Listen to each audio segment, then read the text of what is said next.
Autour de cette problématique du vieillissement, il faut mettre en place des actions de prévention, d'information, sensibilisation auprès des personnes concernées et des professionnels de santé, sans pour autant attendre l'apparition de fragilité, d'handicap pour agir.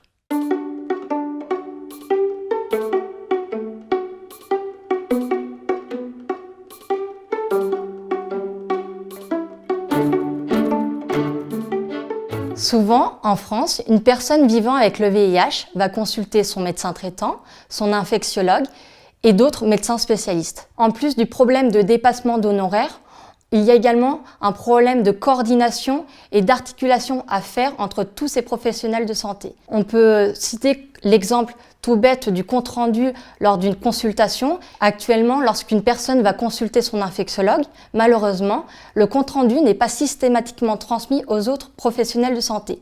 Aujourd'hui encore, on constate aussi une baisse de l'utilisation du bilan de santé annuel. Donc il faudrait mettre en place ce bilan de santé annuel, l'inclure plus souvent, ce qui permettrait d'avoir une approche plus globale et de mettre en place des actions de prévention secondaire.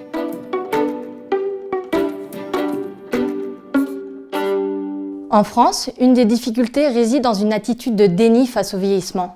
C'est un peu comme si parler du vieillissement faisait vieillir. Les associations jouent un rôle important, notamment afin de suppléer à l'impossibilité des personnes concernées âgées d'exprimer leurs revendications et leurs attentes. À Action Traitement, ça fait déjà plus de 5 ans qu'on a mis en place des actions autour de cette thématique du vieillissement. Nous travaillons actuellement dans la création d'un réseau de gériatres qui serait sensibilisé au VIH.